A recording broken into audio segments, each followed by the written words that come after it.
Greetings from Calgary. One of the things I spent some time thinking about is starter Gadgeteer projects for kids, which is always fun. I try to pick projects where the code isn't too complex and the device topic is familiar to kids. So today I'd like to show a simple project that might be a good Gadgeteer starter project for kids. My traffic lights project contains a lot of LED lights, and everyone loves blinkies. But it also contains a way to simulate vehicle detection, like from a loop detector or other detectors such as video or radar. And this information can be used to trigger the changing of the lights to allow the waiting vehicle to proceed, or it can be used to hold the light green to allow additional traffic to proceed through, such as during high traffic flows. Of course, I'll make the source code and everything available with links below. This project uses my new Hydra Plus board, which costs $30 and is 100% open source, both hardware and software. And not only has it got these the Gadgeteer sockets, but it also exposes all signals on a 0.1 inch space pad around the outside, these little holes around the outside, allowing users to use the .NET micro framework directly and easily without having to use Gadgeteer. But why would you want to do that when Gadgeteer rocks, right? Toss in 4 buttons at $2.95 each, and 4 LED strips, also at $2.95 each, and 1 USB power module at $4.95 each, and you have a nice little traffic light simulator. And when you're finished with this, you can use these modules in other projects, as Gadgeteer is the IoT equivalent of Lego. Of course, you can use fewer buttons and LEDs, but I want the full meal deal and have my project board resemble a complete intersection. So I have north-south traffic this way and east-west traffic that way. So one of the nice things about working with Gadgeteer and the .NET micro framework is that it uses Microsoft's Visual Studio. And so you have all these lovely tools inside of Visual Studio. So what we're looking at right here is the designer. And the designer is where you can drag and you can place all the devices and sensors and stuff that you want to use. And let me just show you how easy that is. So we'll delete this the power module. And so here are all the different different main boards that are available, and all the different modules and stuff that are available. There's lots of stuff available, and more stuff all the time. And so we'll just, we can double click on it and it'll place it on our designer, or we can drag and drop it out here like this. And so then one of the other questions that people ask me is, how do I know how to wire up all these modules onto my main board? And if you look on the modules, there's like a letter D on the power module, and then if you look at all the letters underneath here, you'll see that there's Z's and D's and S, U, Y, I, P, and these are all different types of interfaces that you can plug into that socket. So you can do it that way, or if you just click on the socket, the designer will show you which sockets that it can connect to. By the ones that go green are the ones that it can connect to. So you can do that. So we can say, click that and it'll do the wiring for us, or we can delete that. Or you can go in and you can just say, well, connect all the modules up for me and let the designer handle the whole task for you. So it's really easy to wire up devices with Gadgeteer. Gadgeteer is a design tool that enables, supports, encourages creativity and hence learning, right? I'm a designer and I love Gadgeteer because it allows me to capture my ideas in pretty much real time, where I can think about why I want to add a sensor, for example, and not how I'm going to breadboard it in, which is a creativity killer. It's like Van Gogh wanting to add a blue sky to a painting, and then having to think about what and how to combine all the ingredients to make blue paint. He just wants to squeeze the blue paint from the tube onto his easel so he can make the blue sky while he's thinking about how he wants to paint it.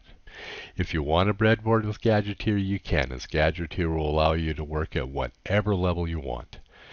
The other nice thing about Gadgeteer is the speed at which you can go from problem analysis to design to coding to testing. So you can go through the entire process in a single class time, which reduces the amount of hardware you need to teach multiple classes, as there's no need to store partially completed projects. You can do this project in a single class time. The code is pretty basic, as the application is event driven and uses timers and inputs from the buttons to change the lights. And when building something like this, there's a chance to challenge kids to think a little deeper about what traffic lights should do, as the basic design would be to have the traffic lights change purely on a timer.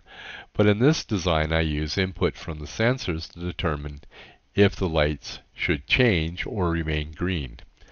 There's an all red state to ensure that the intersection is clear before allowing traffic to safely proceed.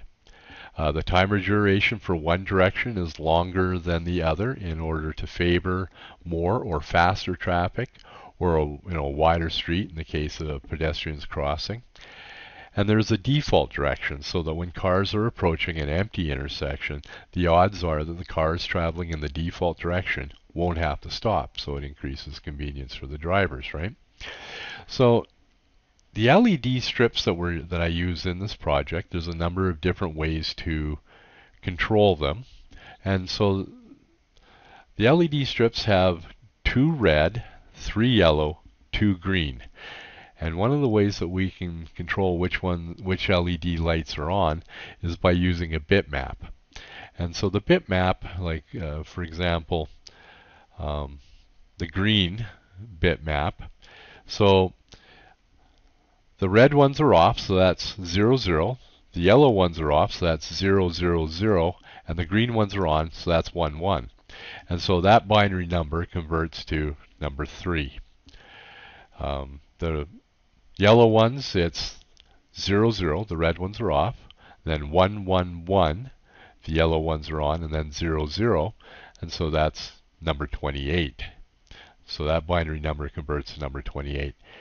And then the red ones are 1, 1, so the two light LEDs on the left are on, and then 0, 0, 0, the 3 yellow LEDs, and then 0, 0, the last 2 green LEDs, and that converts to number 96. So an opportunity to introduce kids to the binary number system. And so one of the questions that I get asked is, how do you, so you've written your program, how do I get it over to the device? So how do I transfer it over there? And again, that's one of the beautiful parts about Visual Studio and Gadgeteer, is that Visual Studio handles all that for you. So really all you have to do, you write your program, and then you hit the start button. And so when you hit start, it will compile the program, it'll assemble all the components and the code and everything that it needs into a package. It will deploy it onto your device, onto your hardware for you, and it'll start the debugger up. And so really it's really simple to do. And again, the free version of Visual Studio will do all of this as well. So you have professional development tools for no cost for your kids. And so again, makes it really simple to get kids to start writing some software and trying it out on hardware. So we'll start this up, and we'll see that it's compiling up everything. It's rounding up all the pieces and such that it needs. And now it's deploying it over to the device, and you can see this line right here, program started. That is a debug print statement from right here. So our application is running. So let's have a look at this. So right now, it's in its default state of north-south is green. So let's say a car arrives here on the east side and drives over. We'll say there's a loop detector in the ground or whatever, and it triggers. So that goes. So there's a car waiting here. So this turns yellow, goes to red. There's our state where it's all red for clear the intersection. Goes green, and then it'll go back to the default state of north-south being green.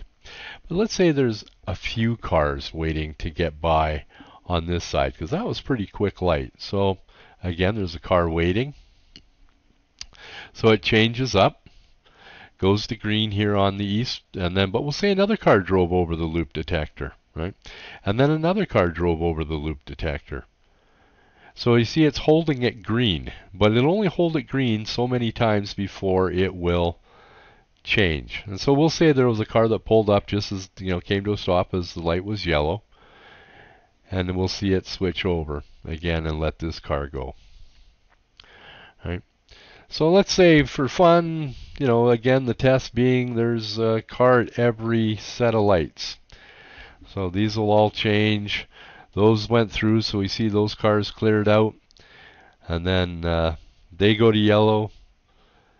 This will go to green. The cars that are waiting here will go. And so we have a fairly good little traffic light simulator. But now, how did we get to that point? I mean, there's some code that's running here in the background. One of the nice things, again, about using, Gadgeteer, the .NET Micro Framework, and Visual Studio is that you can set breakpoints in your code so you can see what's happening. So if we go in here and we set a breakpoint when the lights change, we call that function to change the lights. Well, let's maybe do this even a little better. We'll go down here to our timer, our north-south timer event, and we'll set a breakpoint right here. So you can see that if there's north-south traffic and we haven't exceeded the maximum number of time cycles for that light to be green, that it'll continue just to allow that traffic to pass. But if there is traffic waiting or we've exceeded that maximum count, then and if there's traffic waiting, again, this is how we set that default condition, east-west traffic is waiting, then it'll stop the north-south timer and it'll go through and do a change light. So if I press the button here on that we have east traffic waiting, and so we'll just do that, and it'll go through here and we hit a breakpoint. Now, this is a beautiful thing because this allows kids to be able to step through their code, see what the values are, how they're changing, when they're changing, stuff like that. So I can go here, I can say, oh, well, the west traffic sensor, there was nothing there, but, oh yeah, the east traffic sensor, it set, that Boolean set to true, so there must be a car waiting there. And so we stop the timer, and now we want to change the traffic flow to east-west. But then we can do some debugging, and so what does change lights do? So we have our option to do our full debugging, where we can do step into or step over and stuff. So we'll step into it, and it'll take us to the next line of code that's being executed, which takes us into the change lights routine.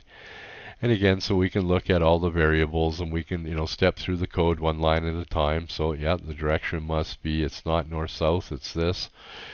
And so it's going to change the one LED on the north. It's going to change that to yellow, and we can see that. And then it'll change the other one to yellow. We can see that. It's going to clear off the traffic. That's the sensors that are waiting. Turns off that LED, and then it changes the direction flow to east-west. And so having a professional development tools with debugging, full debugging, and such is really important. I mean, like I said, not only can we go in there and see what values are, if we wanted to, we could change them and stuff. And so this allows kids to test different scenarios and stuff like this. And it makes it really easy for an instructor to be able to walk through the code with the kids and and find out what they were thinking should be happening, and then you can show them what is happening, and then that way they can understand programming. It's so much easier to learn programming when you have full debugging and professional tools. So then we can say continue, and our application will do its thing and continue on. So, and again, the cost of this, is pretty reasonable, especially when you consider the software development tools and stuff are all free. So, I hope you enjoyed this video, and I think this might be a suitable Gadgeteer project to introduce kids to device development and programming, and I'd love to read your comments and suggestions below. So until next time, keep gadgeteering.